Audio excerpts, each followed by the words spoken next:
So, good afternoon, everyone. My name is Nick Catalifos. I'm the Director General of the English Montreal School Board, and I want to welcome all of you to our first ever virtual information session for the upcoming provincial election. As a pedagogical exercise, we've decided to organize this program, which is being streamed live into classrooms across the school board. Representatives from each political party have been invited to participate. In addition, some schools will also organize in-person or virtual sessions with their local candidates. These meetings are apolitical and are intended to provide a method for students to learn more about the democratic electoral process and how the government of Quebec functions. Finally, Mr. Ortona, our chairman, and some members of council have been taking the lead in meetings with different candidates in order to engage in dialogue on issues which are important to the EMSB's agenda. We have also released publicly a list of questions that we're asking candidates. We hope that anyone who supports the English public system will take the time to ask some of these same questions when they meet with candidates of any party during the campaign.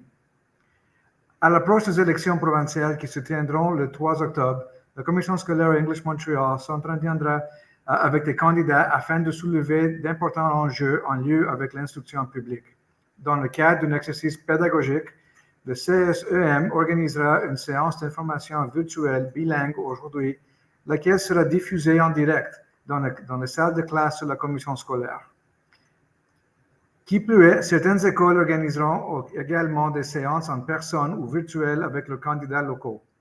Ces rencontres se veulent apolitiques et ont pour but de permettre aux élèves d'en apprendre davantage sur le processus électoral démocratique et le fonctionnement de la machine gouvernementale du Québec. M. Ortona, notre président, poursuivra ces rencontres avec différents candidats afin d'engager un dialogue sur les enjeux qui sont importants pour le CSM. This program is being recorded and will remain available on our YouTube channel and our Facebook page. And to underline how important the pedagogical exercise this is, Mr. Ortona will co-moderate this program with Liana Wallace, a secondary 4 student at Lester B. Pearson High School, and a member of our English Montreal Student Advisory Committee. I'm going to turn the program over to them now, but I want to say a huge word of thanks to everybody that got together to organize this very important event. It's a very proud day for the EMSB, and we hope that our students learn a great deal about how our political system functions. Have a great day, everybody. Thank you, Mr. Catalifos. Good afternoon, everyone. I'm pleased to be part of this unprecedented program. COVID-19 brought us a lot of isolation and some despair and anguish. However, programs like Microsoft Teams, Zoom, and StreamYard have been game changers and enabled us to organize events like this. I want to thank everybody who took the time to organize this event and everybody who is participating, from the students and staff members in the schools to our staff members at the board, obviously our candidates, and everyone all the way to the Council of Commissioners and our Vice Chair, Mr. Agostino Candavino, who will give concluding remarks. It is a privilege for me to be here today. L'EMSAC regroupe 24 élèves membres, soit 2 élèves issus de chacune des écoles secondaires de notre réseau. De plus, les directions régionales au secteur des jeunes, 2 directeurs adjoints, ainsi qu'un enseignant jouent un rôle de conseiller et de mentor auprès de notre élève. Les réunions de EMSAC sont rapportées au conseil de commissionnaires, où les discussions et décisions prises sont rendues publiques. We made great efforts to invite each provincial political party to be represented here today. Unfortunately, the candidate from Quebec Solidaire had to back out at the last minute, and all the other major parties did accept our invitation, with the exception of Coalition Avenir Québec.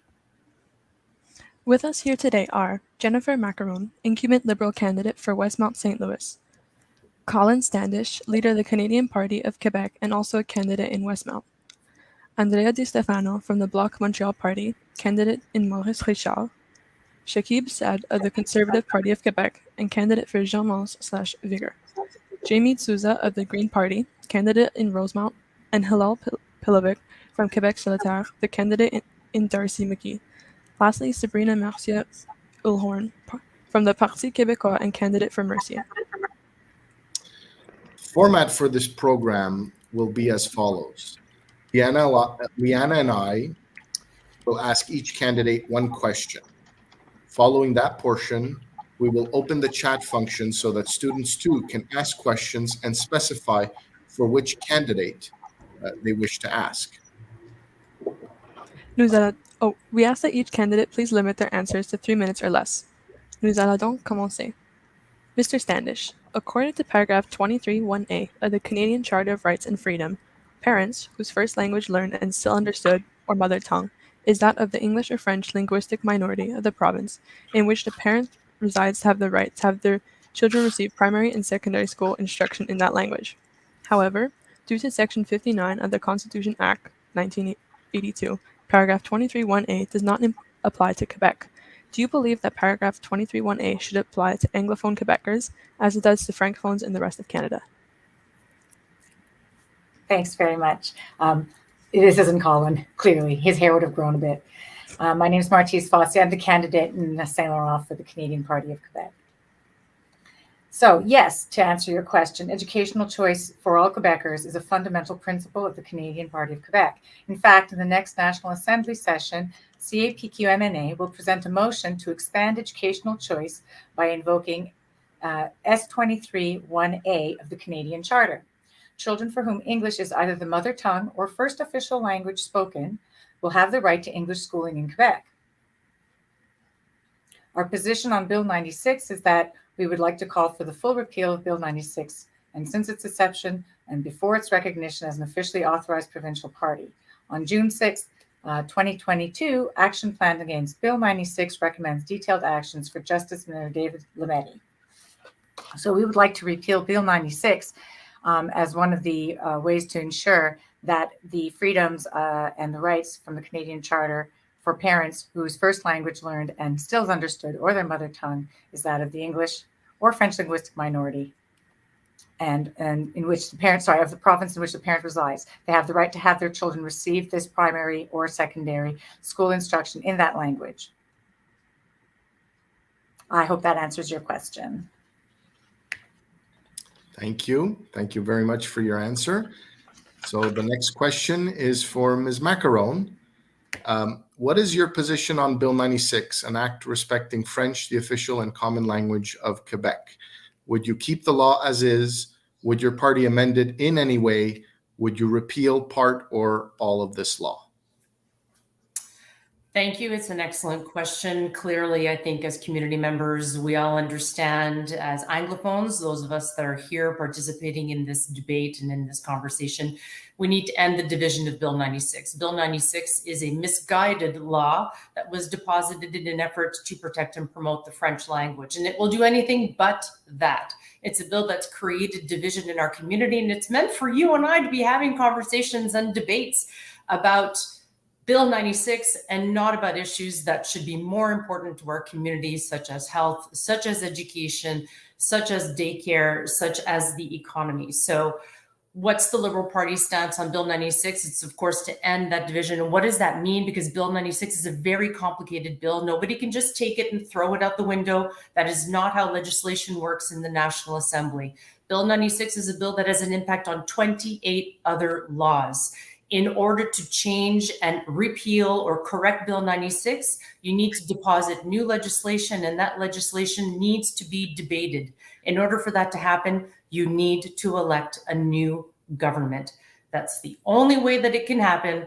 It's with a new government, and a new government means that you need to elect a number of seats in the National Assembly to be able to do so.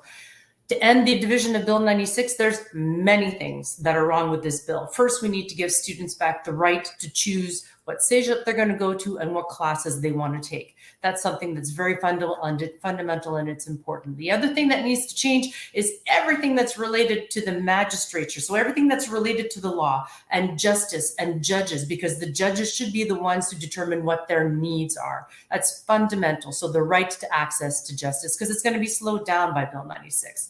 The other thing that we need to do is get rid of all of the concerns post-adoption of Bill 96 related to access to healthcare and social services for Anglophones and for allophones in the province. It's essential. You shouldn't need a language test when you go to get a blood test, and that's something that we are very committed to correcting. Another thing that we need to do is ensure that all infrastructure project assessments are going to be evaluated based on needs and not on language. And I'm specifically referring to projects like the Dawson expansion project, which we know that the CAC scrapped, even though they were going to be measured by the same rules and regulations as every other cégep in the province of Quebec. But what they decided to do was scrap the expansion project, which would have graduated a lot of students in our healthcare industry, which would have specifically helped our community. But they did so instead because we want to invest in French language instruction. That's something that's going to change. We need to go back and evaluate the huge impact that Bill 96 has on our economy and on our small and medium-sized businesses, the 25 to 49 employees. We know specifically for ridings like the one that I represent, Westmount St. Louis, it's of great importance that we're accompanying these business. Montreal is the economic hub of the province. And so rather than hit people over the head with a hammer, we need to give them a carrot because we need to accompany them so that they can continue to support our province. The other thing that needs to change in Bill 96 is that whole 6-month thing about learning French for all of our new arrivals. That has to go. I think that we all know specifically that French is a complicated language, and in order to master it and speak it and be able to immerse ourselves in this province, we're going to need more than 6 months to do that. So that's just a ridiculous article in that bill that needs to go. The other thing is, of course, Bill 96 should not apply to our First Nations, Inuit, or Métis community. They should be exempted from anything that's related to anything even close to Bill 96. And ultimately, and is probably the most important element of Bill 96, we need to repeal and get rid of the notwithstanding clause. Removing the notwithstanding clause is going to have a huge impact on Bill 96 implication and ability to be able to change all of those 28 other laws that I mentioned earlier. So not renewing the notwithstanding clause and getting rid of it is going to have a dramatic impact. It's like a house of cards. You take one card, everything is going to fall. Thank you very much for your answer. Next up is a question for Ms. Stefano. Is any part of the Bill 96, if any part of the Bill 96 is declared unconstitutional by the Superior Court judge, will your party appeal to the decision of the Court appeal? So the party's opinion, Bloc Montreal's opinion on that is it is unconstitutional. And as Jennifer mentioned, having the notwithstanding clause in there is evidence of that. So no, we wouldn't have a problem with declaring several parts of that law unconstitutional. Obviously, there are a lot of issues with it that need to get looked at. So yeah, we wouldn't have a problem with that. Thank you. Thank you. The next question was for the Quebec Solidaire candidate, who unfortunately couldn't be here at the this afternoon due to a last-minute unforeseen situation. So, Liana, you want to ask the next question? Yeah, of course. Mr. Saad, the Court of Appeal will hear the case of Bill 21 in November. If the judges confirm that Bill 21 is unconstitutional because it violates Section 23 of the Canadian Charter of Rights and Freedom and is inapplicable to English language school boards in Quebec, would your party accept this decision, or would it appeal to the Supreme Court of Canada? No, first of all, thank you very much for the opportunity here to be all with you today. Thank you for the questions. I didn't receive the questions before, just I wanted to emphasize that point. So I'm a father myself. I never did politics before, but I did manage a lot of important cases here in Quebec. I'm in healthcare for the past 20 years. Bill 21 is in court right now, and we will follow what the decision will be. We're not here to divide people. The reason why I'm in politics myself, as a father, I'm a concerned person about the future of the next generation. What I discovered from the get-go with the conservative is we want to respect the next generation, right to live in a great society, and we want to end the division from the get-go, and we want to make sure that we're back in a society where people, appreciate each other and live together with the differences. We have a beautiful, a province where we have the chance also to speak two different languages. That are respected all around the world. Again, let's respect the difference. and we will obviously support or follow what they, the courts will decide eventually for 21.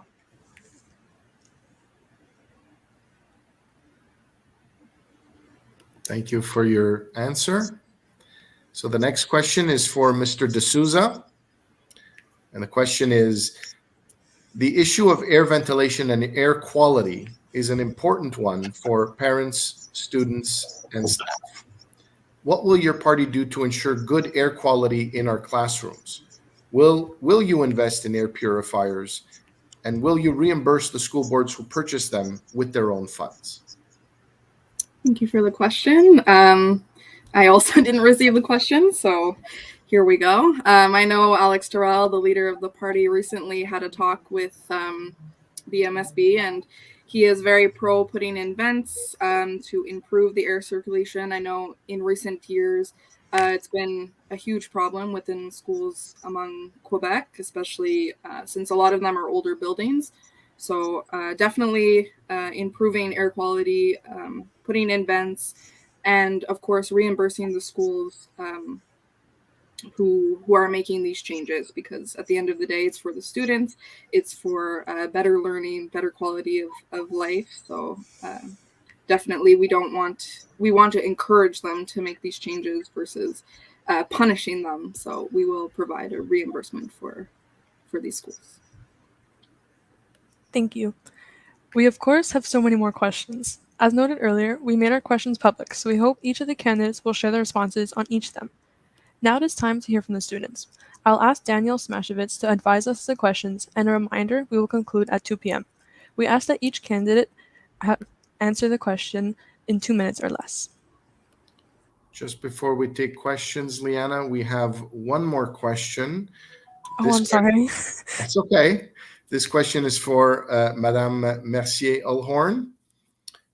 Quelle est votre position quant à la loi 40, la loi modifiant principalement la loi sur l'instruction publique relativement à l'organisation et à la gouvernance scolaire? Oui, bonjour. En fait, je vous remercie encore de l'invitation. Je pensais que j'allais parler en anglais, mais ça me va aussi de parler en français. Évidemment, comme je n'ai pas eu les questions à l'avance, est-ce que vous pouvez préciser un peu la question? Qu'est-ce que la loi 40 vise précisément pour que je puisse vous répondre adéquatement? Oui, bien sûr. Alors, la loi 40, c'est la loi qui a aboli les commissions scolaires et les a remplacées avec les centres de services scolaires. Loi qui est présentement contestée par les commissions scolaires anglophones et dont nous avons obtenu un sursis sur l'application de cette loi dans notre réseau. D'accord. En fait, c'est ça. Donc, je vais être totalement honnête avec vous. Je n'ai pas la position de mon parti sur la question. Donc, évidemment, aujourd'hui, je ne suis pas là pour défendre les décisions de la CAQ. Je sais qu'ils ont tendance beaucoup à prendre des décisions de façon très rapide, peut-être sans considérer tous les aspects d'une question. Donc, je vais éviter de faire comme la CAQ aujourd'hui et plutôt y revenir plus tard, idéalement. OK. Merci. Okay. Again, we have so many more questions, but now it's time to hear from the students. I'll ask Daniel Smashevitz to advise us of the questions, and a reminder, we will conclude at 2 p.m., and that we ask each candidate for the questions to limit their answers to 2 minutes or less.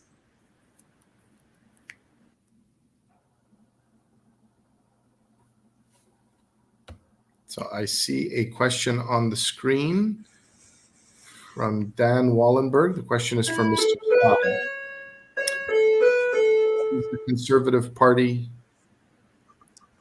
How does the Conservative Party of Quebec compare or contrast with the Conservative Party of Canada? Okay. All right. Great question. Actually, I used to be in another party in the past, and I'm fully conservative myself, specifically here in Quebec, but also at the federal level right now. So let's clarify one thing. those two parties, the federal one and the Quebec one, are on paper separate parties. We're not in the connected whatsoever. However, we are connected in thoughts. We have a common platform of many things. We are always looking at the best options, the most optimal options. We're working with people together to make things happen.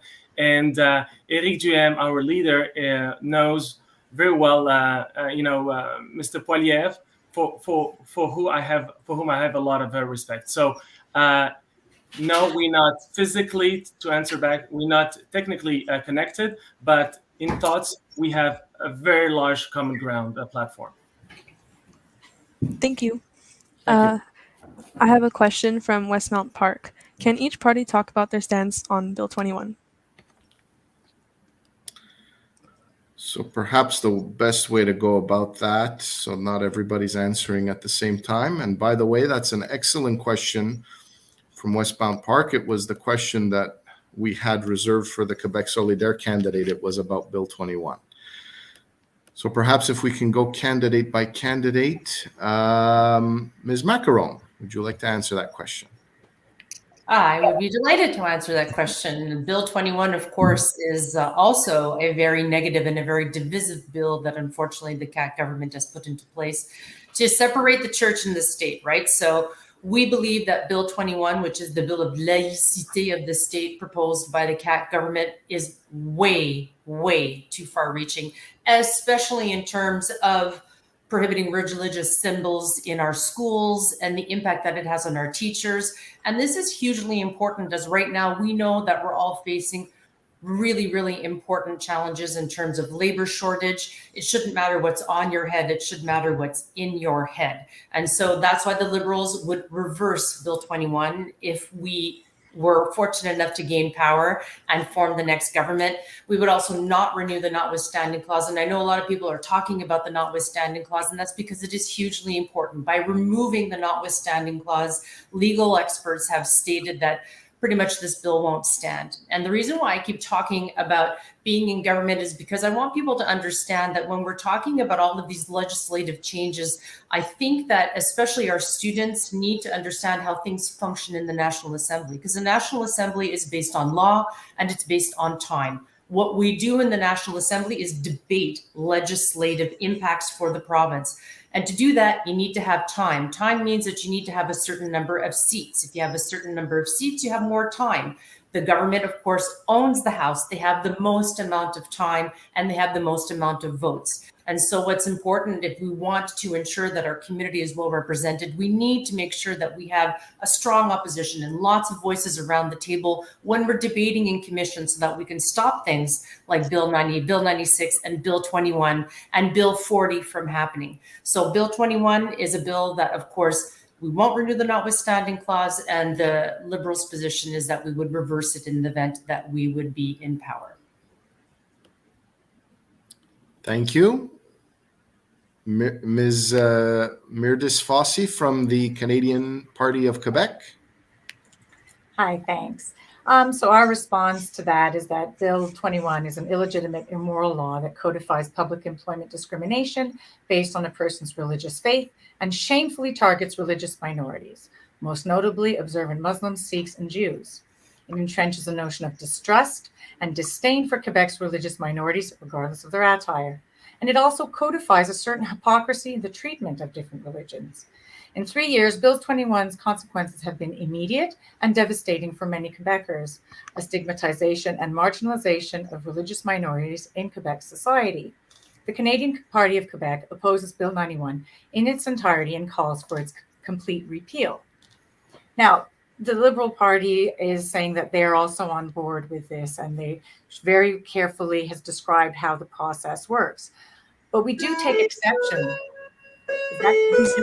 Yeah, sorry. Go on. Oh, no, go on, please. So, but we do take exception with some of the Liberals' history in terms of how they treat these things. They've decided to leave fundamental decisions about Bill 21's fate to the courts. Their final reading vote on June 16, 2019, notwithstanding. Conversely, the CAPQ, the Canadian Party of Quebec, is calling for Bill 21's immediate repeal because it entrenches a notion of distrust and disdain for Quebec religious minorities. So yes, we want to do exactly what the Liberals are saying they want to do, except they've had a chance to do it and they didn't. So I think that we need more voices in there to actually strongly voice the concerns of Quebecers about this really odious law, Bill 21. Thank you. Thank you. Mr. Stefano from Bloc Montreal.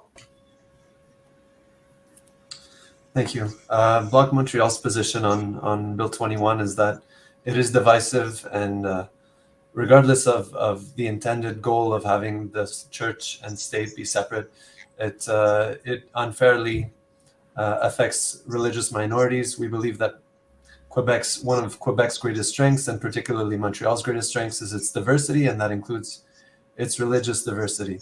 So definitely the repeal of Bill 21, Law 21 is on the agenda for Bloc Montreal.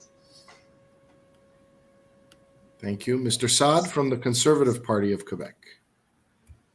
Hi, that goes back to the first question I had. So listen, I am myself coming from a visible minority. It's pretty obvious. And right now the bill is in court, and we will follow the progress of it. And we will make sure that, everybody is no more into the decisive position. We've been divided so much in the past years. And that's the reason why I'm into politics myself, because this is not the country that I used to live in. And so we will let the courts first, provide the answers. Our mission here at the Conservative is stop the division, reduce the taxes, and make sure that we live together and have a responsible government that allows people to be free again. Our slogan is pretty obvious. It's libre chez nous. We want those liberties and freedom to go back. And so there's so many priorities right now, among them a healthcare system that is going down, taxes that are going to the roof, prices that are going up and everywhere. We have so many burning matters right now. We will tackle each one of them, and eventually we will follow up with what the court will say eventually. Thank you. Jamie D'Souza from the Green Party. Yeah, thank you. It's a great question. I was hoping we'd all get a chance to answer. What I love most about the Green Party is how diverse we all are. And it really makes for, like this community of different cultures, different people. And so, it goes without saying that the Green Party is completely against Bill 21, and especially living in Montreal, in a city where everywhere you go is diversity, is people with different religions, different backgrounds, ethnicities, nationalities, whatever you want to call it. So we are completely against Bill 21. And like other parties are saying, there's so many other pressing issues that it doesn't make sense to put all our effort into this problem, whatever other governments want to call it. But yeah, it just doesn't seem like it's worth our energy. So we would completely abolish Bill 21 and focus on bringing the culture of Montreal, which is based on many different cultures, together and working together to make this province better. Thank you. And Ms. Mercier-Ullhorn from the Parti Quebecois. Yes, thank you for the question. So, of course, the Parti Québécois is in favor of Bill 21. This is something we have been looking into for the last 15 years. And we think that we have reached a consensus with Bill 21. So I just want to go a bit over the history of Quebec, of why this law came to be. So as you may know from a history class, there used to be, the Catholicism used to be very present in Quebec, and it was pretty much intertwined with the state. And in the 70s, we decided to secularize, and in that regard, we removed the religion from the state. And right now, we want to pursue in that way so that the state always stay neutral, especially in an era where welcome so many people. We want to ensure that we still have religious peace here in Quebec. And so the guiding principles of laïcité de l'État are the separation of state and religion, the religious neutrality of the state, and the equality of all citizens, and finally the freedom of conscience and freedom of religion. So freedom of conscience is the idea that you have the right to believe in religion or not to believe, but the state should have no say in that, and especially those people in position of power shouldn't influence you in any regard to adopt or reject a religion. So that's what the law proposes. It's the neutrality of the state with regards to religion. So it's not exclusive to people. It's really just a decision that we collectively made to ensure the neutrality of the state. So that's my position. Thank you, everybody, for your answers. Liana, we have some questions in the chat. We have one from Lauren Hill Academy. You want to read that one? Yeah, of course. Lauren Hill Academy, grade 11, asked, why is Bill 40 not being spoken about more during the campaign, especially its impact on the French community? So I'll try to mix it up here and go in a different order. Let's start this time with Jamie D'Souza from the Green Party. Sure. So if I'm being completely honest, I only just heard about Bill 40. So your question is totally valid. Why aren't we talking about this more in general? And yeah, totally agree with you. Just the fact that they're getting rid of school boards means, in my opinion, that external people are having an influence on what students are being exposed to or learning. Especially when that comes to the language laws. I feel like once you don't have a school board, the government can kind of sneak in and tell you, kind of force you what you can learn about and in what language.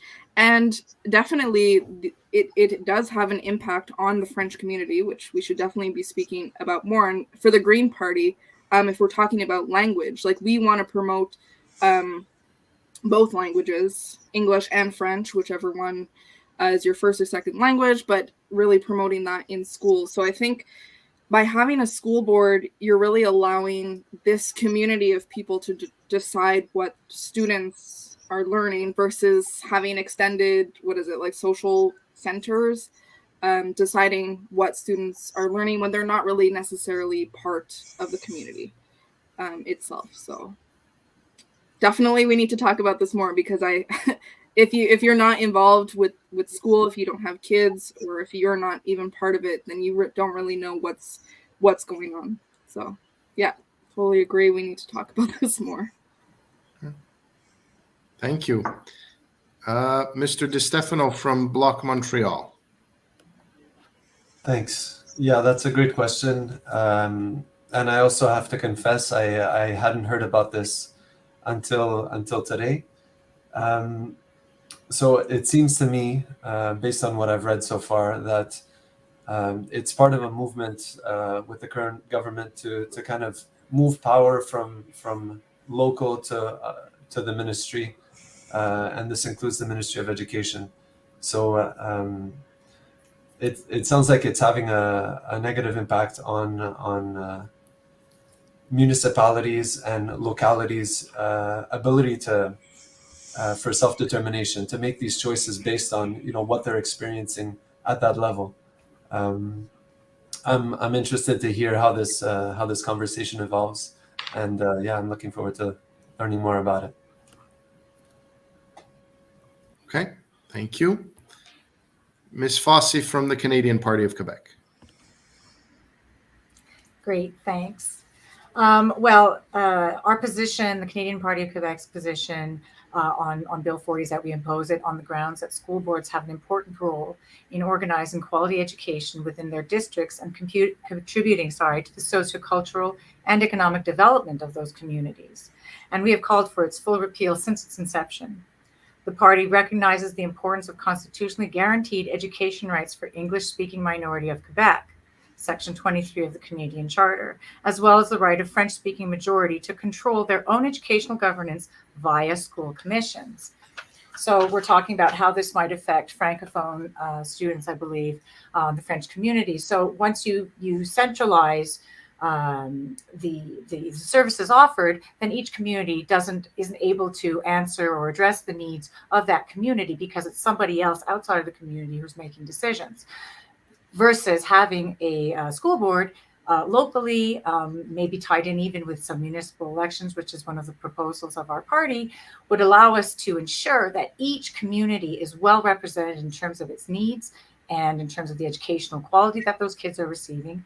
We also know that outcome measures show that students who are coming out of schools in link to a school board have better success and better outcome measures later on in life. So we definitely want to give a decentralized approach, a more community-based approach, taking into consideration the specific needs of Anglo and Franco communities throughout Quebec. Thank you. Thank you. Ms. Maccarone from the Liberal Party. So I'm really happy to be answering this question. Those of you who know me, that I hail from the education sector. I got involved in education when my kids started in public schools. And so from governing board to parents committee to president of a school board to being the former president of the Quebec English School Boards Association. Bill 40 is a bill that's deeply concerning to me and to our community. Why? Because what it does is it abolishes local governance at the school board level. What the CAC government is trying to do is get rid of local elections within our school boards, which means that if you're not a parent, but you're a taxpayer, you can't have a voice around the administrative table and influence the change that you want to see within your schools and your educational community. And why is that important? Because education belongs to the community. Education is the cornerstone of everything that we're going to do. Everybody's paying attention to what the schools are doing and what the students are doing and what the teachers are doing, because we understand that you're the generation that's going to be changing things. So Bill 40 is very misguided because what it's done, and Bill 40 is before the courts thanks to EMSB, which deposited an injunction and said, hey, there's something about this that's not constitutional. The Anglophone community has the right to manage and control our institutions, which means we should continue to be able to locally elect our governance so that we can locally make those decisions, because that's the principle of subsidiarity. Go look it up. It's an important word.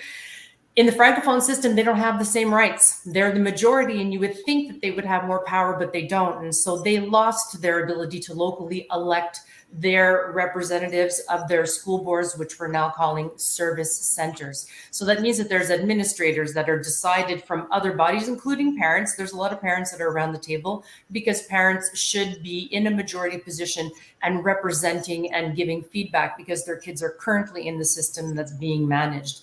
That being said, Bill 40, again, it's misguided. And why the Francophones aren't talking about it more? Probably because about 4% of their community used to go out to vote. And that's why debates and discussions like we're having today are very important. When you are going to have the ability to start voting when you're 18, go register on the Anglophone voting system, because you will be automatically put in the Francophone school board system, which means that you won't have a right to vote. And that's important. If you want to maintain your ability to elect, to choose, to take direction for your schools and what's happening in your local education communities, you need to get involved. And to get involved, you need to have the right to vote. I don't think that in the Francophone system, they have that same understanding and finesse that we have in the Anglophone system. We are very much a tight-knit community, and that's something that we need to protect. So everybody's eagerly hoping and waiting to see what's going to happen with the judgment about Bill 40. It's been a year and a half now. Usually it would take 6 months. And so I think that that means that there's going to be a very complicated judgment on its way. Thank you. Mr. Saad from the Conservative Party of Quebec. All right. Thank you again. A wonderful question. I live in Saint Leo myself, and we have the two networks of French and English are quite present here in this neighborhood. First of all, myself, I've been the president of the parent committee of the P12 school, elementary school here in Saint-Leo for the past 6 years. So am I concerned about education? Absolutely. And that's one of the reasons why I'm in politics right now, because I want to make sure that we're living a best world for the next generation. This is the first time where they say that the next generation may be worse off than the ones before. So it's about time, as parents, responsible parents, we act. Now, one thing specific that we have in our program, and I'll share my frustration with you also. As parents, when decision have to be taken for the school itself, we have only a consultative, voice right now. So there was decisions that were imposed over to schools without our consent, really, or support of the parents. And I can say that, and it's in the all the minutes of all our meetings in the past years. And I voiced my concern many times. What we have here with the Conservative, there's one word that I want you to remember. We are very, very pragmatic. We want to act in a responsible manner with the finance of our, province and with everything else. We don't want to make false promises, making it look wonderful and don't deliver. I come from the business, background, and I'm that type of person. We want something that makes sense, and we'll deliver accordingly. So what we're introducing also is the governing board in the schools, parents, and the direction will have no more only a consultative voice. They will have also some decision. They'll be able to make some decisions also for their schools. So that's the best way, because we have an approach to decentralize, the decisions. Who else than the person that are concerned, the stakeholders, who else than them who know what would be the best decision to take. So that's the type of the approach that the Conservative have. We want to be pragmatic. We want to make sure that everyone that is concerned about something will have a voice, and we'll do it also for the schools. Thank you. And we have Ms. Mercier-Ullhorn from the Parti Quebecois. Yes, so I had a bit of time to check what our position was, and yes, we are against Bill 40, mainly because it was adopted by the CQ government without any debate at the National Assembly, for one thing. So we don't know if it's the right thing. I'm pretty sure it's not, because we believe that mostly it will have the power be concentrated in Quebec City, where they will take all the decisions, the local communities, but the local communities are the best ones to know what's best for them. And so we believe that mostly those kind of decisions should be decentralized at the local level. So that's our position on Bill 40. It should be there should have been a debate, and it should not be there at this moment. Okay, thank you very much. Liana, would you like to read the next question? I don't know if you have to scroll up a little bit, but I believe the next one is from Willingdon's grade 6 class. Of course. They ask, will your government dedicate public funds to build a baseball stadium to lure a new team to Montreal? It's a great question. Maybe there's more interest in baseball because we know the Canadians might not make the playoffs again. I don't know. I'm going to start this one with Mr. Stefano from the Bloc Montreal Party. Yeah, thanks for this question. I'm pretty sure there's nothing about this in the party platform, but my personal opinion right now is that the last time we tried to do that, it didn't go very well. We're still paying for the Olympic Stadium with the welcome tax that never went away. So I would say we'd need to do a lot of research and a lot of soul searching before going down that route. Thank you. Ms. Maccarone from the Quebec Liberal Party. I think it's a really cool question. And it's true. I think that we need to pay more attention to what we're doing in terms of sports and recreation. That being said, the government does have programs that do support sports and recreation and leisure. And why I think the question is interesting is because after we faced COVID and the 2.5 years of all these measures that significantly had an impact on our community, especially as it relates to mental health, the fact that we're looking about what we can do to get back out there to support larger sports, whether it's professional sports or us getting involved. I like to see that the questions are coming from our youth because it shows that we need to continue to push those conversations and think about it. So while it's, again, also not part of our platform because it's a very precise question, I can tell you that as a measure to ensure the good health, mental health, physical health of our youth and our community, those kinds of things are things that we're going to be paying a lot of attention to. We have said that we want to invest in funding to ensure that we're proceeding with programs like that. But very specifically for this, no. Does it mean it can't happen? Maybe not. But those are also conversations that's going to be interesting for people to know that it's not just a provincial government that decides that. You have your federal government that has to get involved and your local municipal government that needs to get involved because you need a lot of consultation from the community because it's a lot of tax dollars. So if you go to work, you pay taxes. How are you going to use that money? You should have a say in how the money is going to be spent. So if I have to choose whether I'm going to be investing that money in a baseball stadium or if I'm going to be getting more doctors, I'm probably going to choose more doctors, but that doesn't mean that the question isn't a very good one that we shouldn't explore later on. Thank you. Ms. Mercier-Ullhorn from the Parti Quebecois.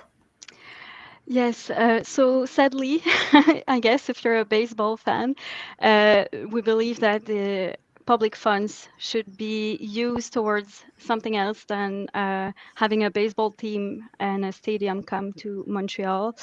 We have a lot of other problems, such as obsolete school, which are crumbling down, and the health system, which is in crisis. And so we believe that we should be using our public funds to address those other priorities, at least for the time being. Thank you for your answer. Mr. Saad from the Conservative Party of Quebec. Thanks again for the wonderful question. There are two aspects to this question. There's the investment part and there's the sport part. So let me answer first the investment one and go on with the sport aspect. Investment, we want to use the money that everyone is paying in a wise manner. Stop the huge, amount of money that leaves a huge debt on the next generation, you. So if it makes sense on the business side, we will consider it. But if it doesn't, we don't want to leave a huge, debt for the next one. So we want to use the money in a wise manner also. On the sports side, this is one of my favorite topics. I believe in sports. I come from the healthcare background, and sports do help boost your system, your immune system, and all this, and gives you better feedback and all this, and it keeps you young.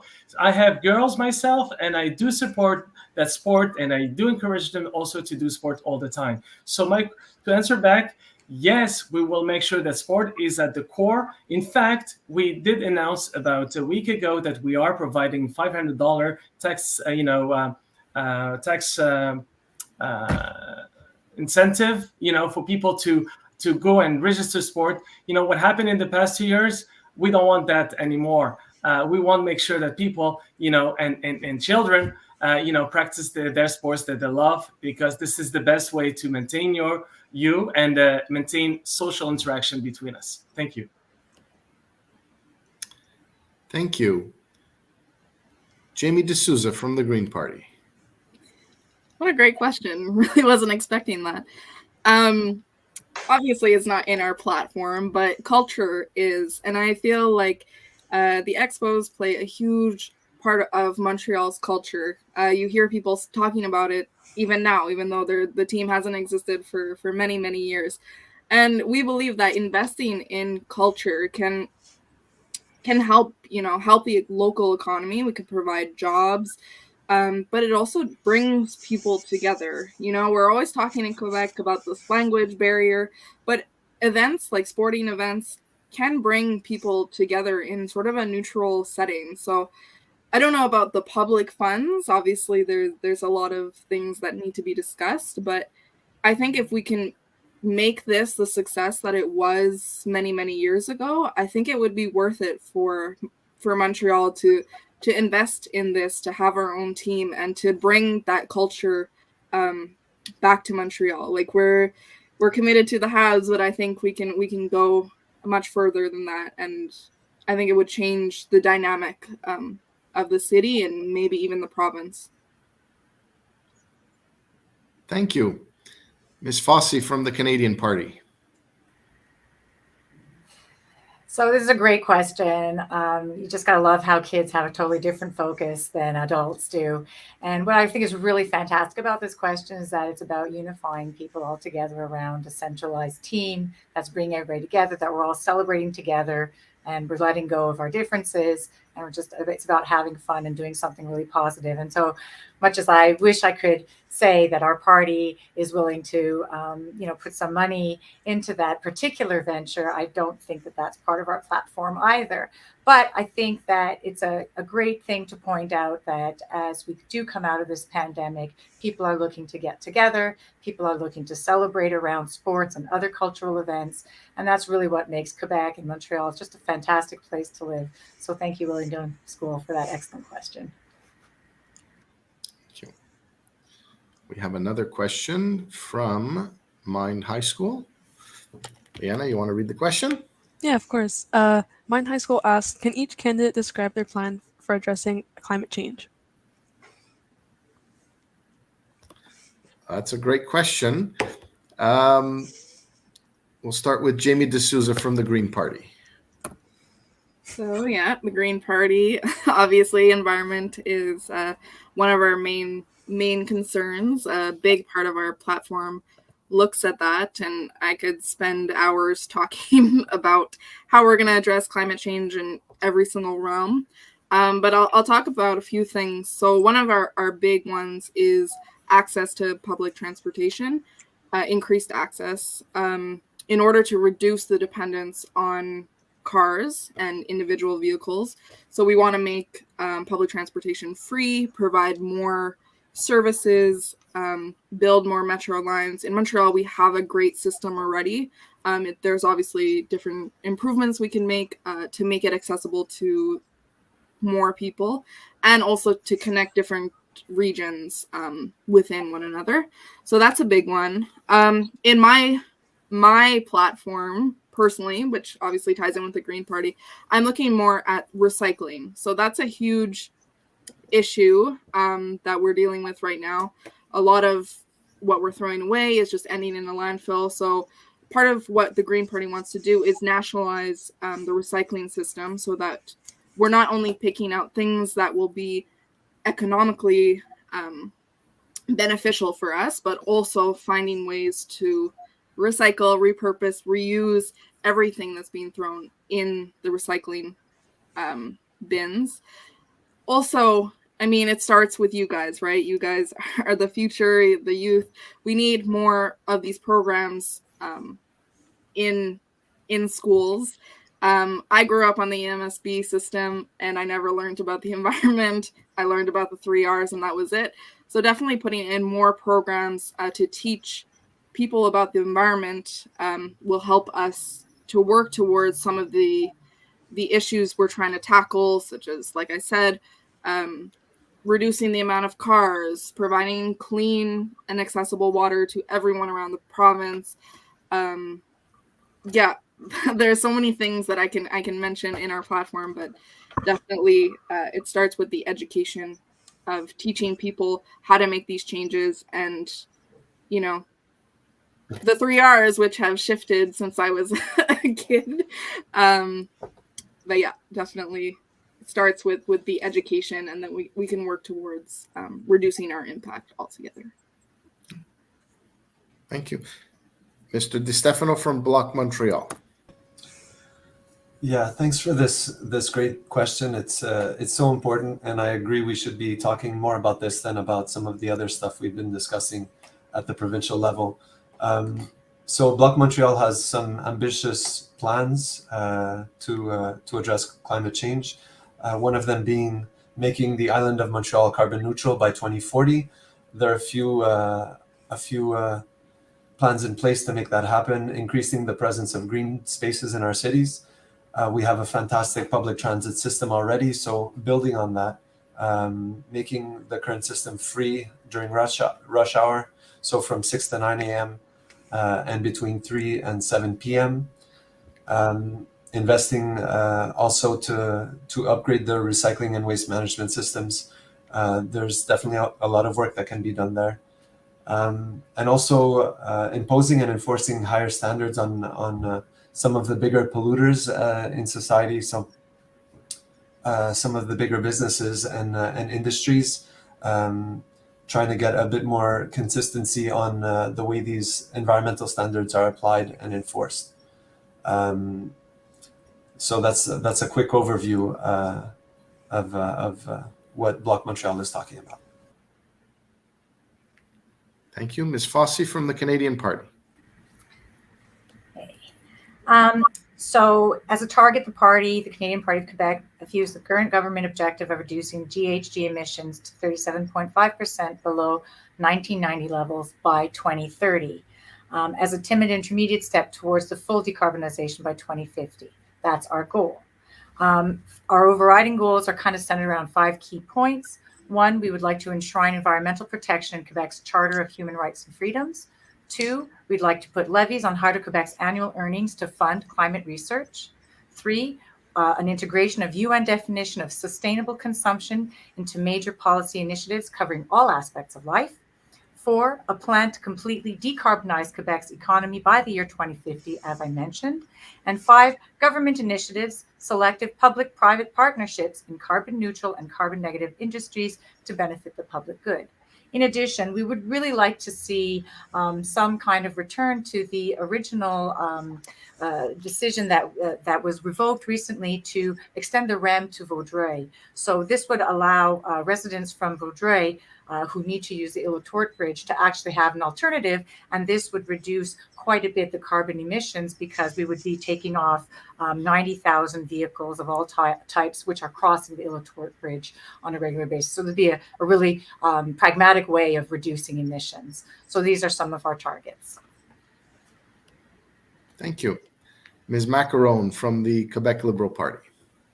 Such a good question, and I'm glad that we have an opportunity to talk about climate change and environment. One of the most important things that I think we need to do is start being more innovative. We need to really be forward thinking, and in forward thinking, we need to start thinking about things that we're going to be doing in terms of fuel and fuel efficiency and how we're going to be protecting the environment.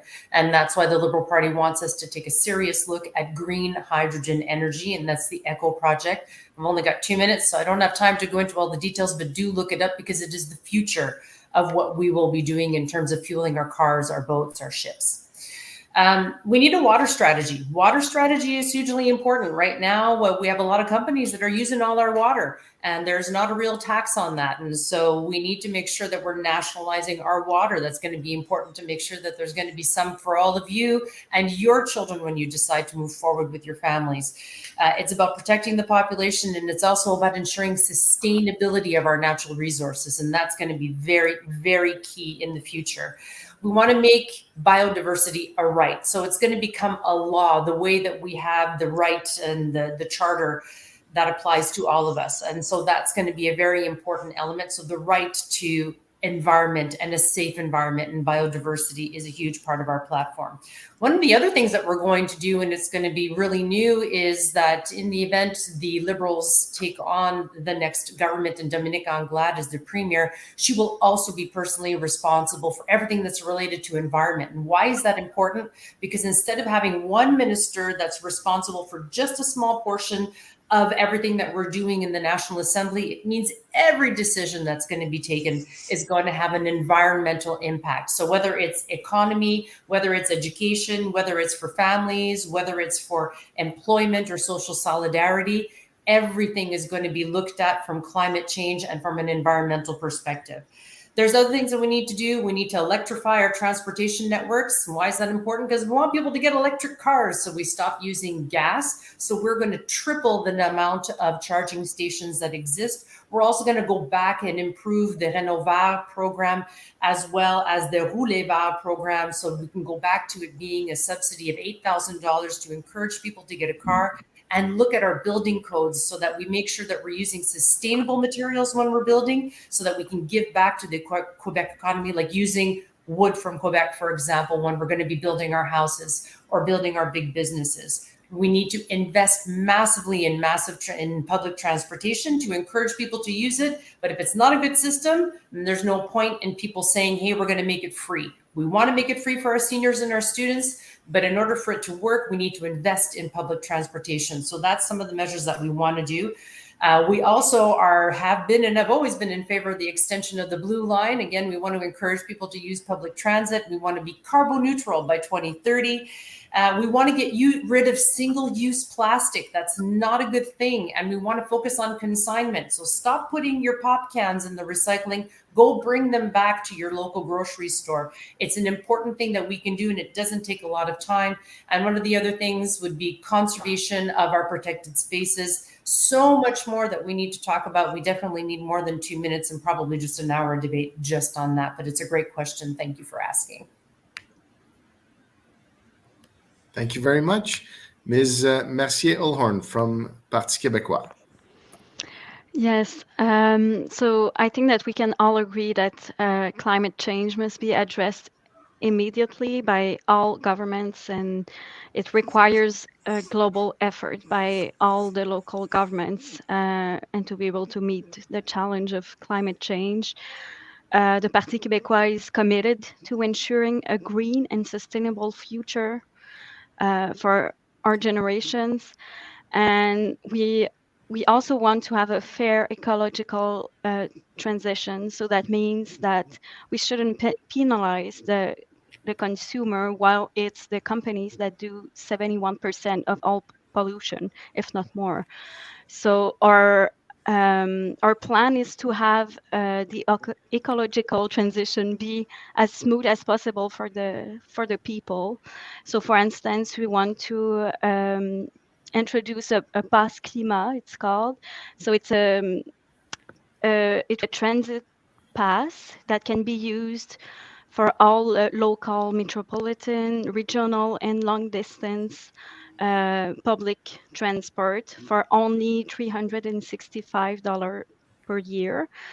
And with that, we're also gonna invest massively in public transit. We also have an ambitious plan to reduce the GHG by depending on the industry, of course, and it's a very detailed plan. So if you have a few minutes, I suggest you go ahead and read it. It's very detailed and very ambitious. So I'm pretty happy about our plan for the future, and we're tackling this issue very seriously at the Parti Québécois. Thank you very much. Mr. Chakib Saad from the Conservative Party of Quebec. Thank you again. We're having a great question today. So, environment is more than just climate change. What do we do about plastic? What do we do about insecticides that pollutes our river? What do we do about GMOs that can be a health hazard in the long run? There are many questions. Again, there's another word that I said before. We are pragmatic at the Conservative. I will give you a few questions. I'll be more specific because for the past 30 years, we heard a lot of promises. We're going to reduce this. We're throwing numbers that make people happy, but nobody delivered up to now. Nobody really made a difference, right? Let's be honest with that. Let's be pragmatic again. I will give you a few numbers specifically. A battery. You know how much ton of material you need to dig to make just one battery? 250 tons of materials need to dig in our earth to make one battery. Right now, 2 weeks ago, in California, they asked the people who were driving electric cars, to stop charging the cars because the system was overcharging. So here in Quebec, we only have roughly about 10% of Hydro-Quebec over surplus of production. If everybody gets electrified right now, we won't be able to deliver everything. So let's be pragmatic. Let's keep in mind also that battery that I was talking about. You know how many tons of CO2 is being released to make one battery? Anywhere between 10 to 40 tons of CO2. So these are the real numbers. And I hope people will go and talk about those real numbers, what we want to do ourselves. And if you have some time, look at what Norway did. They exploited their own resources right now. And with this, because they have one of the best regulatory systems and you know, they do it in the most clean manner. They exploited the oil, and through this, they were able to generate a fantastic, you know, fund for the next generation. So, because let's be again pragmatic, we will still need some gas for the next future and all this, and we have a lot of gas here in Quebec. We can exploit those gas in a clean manner. One of the most, you know, and instead of importing this gas from elsewhere, we will make ourselves richer. And with this, we will able to slowly transition to electricity and making sure that encouraging people to go with gas. And so we can have enough electricity available for people to go and charge their cars and all this. And also what we want to try also if we're in the government, we will do a pilot project where we will provide a free transport system in Quebec City to see what would be the impact also of it with the population, how the people will be accepting this. So what I want to say about the environment, let's be again pragmatic. We've been hearing a lot of promises in the past 30 years, but I encourage you to go and look at what Norway did, and I encourage you also to look at what what the environmental impact of the construction or the building one battery. There will be some very interesting information you can dig in. Okay, thank you. Thank you. Thank you, everybody, for your answers. Thank you, everybody, all the students, for your questions. Unfortunately, we are out of time, and I wish we could get answers for the other questions because they're excellent questions. Before we do go to the closing remarks, I'll just read perhaps the questions, and maybe we can see that the candidates get these questions, and maybe they can respond in writing so that the students can benefit from having their questions answered, even though they're not answered live today. So Laurier MacDonald High School, grade 8, asked, it seems that there is a rise in violent crime in Montreal, especially downtown and the East End. What will your party do about this growing crisis?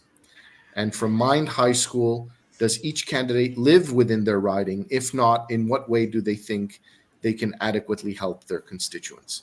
So we submitted 11 questions and invited the candidates to respond in writing, and we hope that they will respond to these questions as well, and we will share the answers with our community.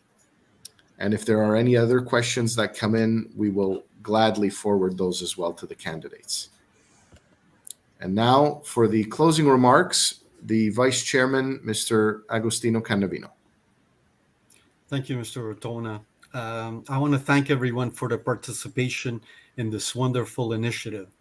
As a parent myself, I've always shared with my daughter the importance of democracy and our different political institutions. She has grown up, in fact, always knowing her father to be an elected school commissioner.